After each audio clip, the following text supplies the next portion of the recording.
The Toxic Avenger, directed by Macon Blair. Macon Blair, known for his association with Jeremy Saulnier, especially. Macon Blair has done a lot of work with him.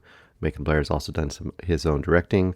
In this case, he's directing the famous indie, super independent horror comedy kind of superhero movie from the 80s. Very gross, very violent, notorious. It put trauma on the map back in the day. And he is now doing this version of the Toxic Avenger in 2025. The question is, are you going to be able to capture that feeling, that spirit of the original trauma movies, or was that even the goal of this movie? What is a new Toxic Avenger going to be like? And remember, there's a lot of buzz around this and how cool this is going to be in the festival circuit. And I remember a mild, I wouldn't say disappointment, but I feel like there wasn't near as much buzz as people might have been expecting after the fact. And I wondered, was it just not a good movie, or what's the deal with Toxic Avenger? Quick preview. I think it is good. I think it's exactly what you need from a Toxic Avenger movie. That's my opinion. Maybe other people will disagree. Maybe Eric and Greg will disagree, although I think they're going to at least enjoy it. Anyway, in this movie, you've got a bunch of people you recognize, but I will just mention some of the top line people that caught my eye, especially as Winston, a.k.a. Tox. That's Peter Dinklage. And then you've got Wade, played by Jacob Tremblay. You've got Bob, played by Kevin Bacon, as kind of one of the main villains. And then you've got Fritz, who's almost Cobblepot's from the Penguin character from Batman. He almost looks like him, played by Elijah Wood. Now, Peter Dinklage, first and foremost, is the biggest thing. You're going to be like, okay, they're casting this really famous guy as Toxie. How's he going to work in that role? And I think he does a really good job. I don't think he's quite as pathetic and pitiful as the original character before he became Toxic Avenger in the original movie. But what he does bring is definitely a level of acting prowess and pathos to the character before he becomes full-on Toxie in this movie. What is the plot to this movie? I mean, you don't need to know too much about it, but if you have no idea about the plot of it, Winston, who becomes Toxie, played by Peter Dinklage, is a single stepdad. He's living a very, I don't know, you want to say like a very low, he's not getting a lot done with his life. He's working for this corporate entity known as BTH, and they are the ones producing all this toxic waste, which is possibly causing mutations. You're not sure, but you're sure it is. He's trying to take care of his stepson. They're having a little bit of a rocky relationship, but he's trying to be the best stepdad he can. And he finds out that he has not very long to live because he has a tumor in his head.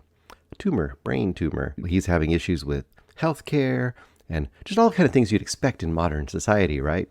Corporate entities don't really care about your healthcare. You barely have healthcare. It doesn't do a lot to help save you when something terrible is going wrong. And as part of his efforts to save himself, he gets embroiled in kind of a, not really a revenge scheme exactly, but a bit of a corporate revenge kind of a thing. And as part of that process, he gets killed and falls into a vat of toxic waste, thus producing, almost Joker-esque from Tim Burton's Batman, a Toxic Avenger. In other words, he is a toxic waste mutant that now is still the same person inside as far as how he feels. He still is that mild and meek dude, but he's got a monstrous looking body and he's got monstrous strength as well. Plus he's got a radioactive mop. It's hard to explain. It happens. If you've seen the movies and before, you know. With all this, you've got just a cavalcade of crazy and colorful, odd characters throughout. And it was exactly what I wanted from this movie. I mean, for some people, they might be disappointed. They have a huge love for the old one. But I feel like this hits the same tone. It has a level of fun, and it's not afraid to get gory. It's not afraid to be cartoonish. It's not afraid to be way over the top. I feel like all the actors, especially Kevin Bacon, Elijah Wood, and Peter Dinklage, I think all the actors they understand the assignment. And they're going with it and really chewing up the scenery, but doing it in a way that I think fits. And the vibrant, colorful but yet grungy look of the film is just right, I think. The somewhat practical, somewhat digital, but a lot of practical stuff in here too. Effects are really great. The just almost 80s ethos, almost motley punk rock gang kind of style of this. There's this like terrible, like almost ICP kind of band called the Killer Nuts, and their whole ridiculous subplot as a gang out to sent to kill and to enforce for this toxic waste corporation. They're great, and to the point that they all have like costumes, and one of them has like a chicken mask he wears, and you're just wondering with the whole movie like why the chicken mask, and at some point the chicken mask comes off, and it's a great joke, it's a great gag. There's another character in that gang that always is doing parkour to the point that he's driving everyone crazy. Wherever he's at, he's doing parkour. It's just dumb, but that's the vibe of the whole movie. It's dumb, but so much fun and so stupid in such a great way. I don't know. For me, it really worked. I guess I could see some people who are just hardcore trauma fans. For one reason or another, it wouldn't maybe quite work for them, or they'd think like it's trying to recapture a glory that is impossible to recapture. I've never been a huge trauma person, although I've seen enough of them to appreciate what they're doing. But for whatever reason, this one really worked for me. I think for me, what's the secret sauce in this one is, other than the tone and the look and all that stuff, which I think is on point, and the crazy violence and the crazy characters and set pieces, all that stuff is good. What really allows this version to me to sing is Peter Dinklage. I think even though he's covered in latex and a crazy costume that hardly makes him able to emote with his facial features, it shows you how important it is to put a really great actor into a crazy costume, because it makes a difference. And in here, having Peter Dinklage in there, he is able to really do his thing and make the character just that much more engaging and that much more fun. And that is why I think this movie works for the people it'll work for.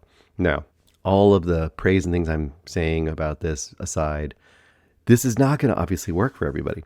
You just get grandma and grandpa off the street who know nothing about trauma and are just looking for a cool superhero-esque, maybe slightly R-rated version. Like if they're looking for a Deadpool or that kind of a thing, they could come into this and be like, what is this mess? This is so dumb. I think a lot of them will think that. You have to be somewhat in on the joke. You have to know what you're getting into. But if you're into the joke and you're into the style and you already are ready for this sort of thing, then I think you're going to have a great time with it. I'm going to rate the Toxic Avenger remake by Macon Blair. What am I going to go here? I don't know if I'm going to go... This is better than a 3-star banger for me, which is pretty good. I don't know if it's quite 5-star for me, or I'm really torn on this. I'm going to go 4.5 stars just because I've only seen it once, but I feel like I'm going to see it again and like it even more because it is just a ton of fun. I'm really curious to see if Eric goes all the way 5 or 6.9 stars in this. I think he might go pretty high, but then again, I got the feeling maybe he really wants it to be even more. I don't know.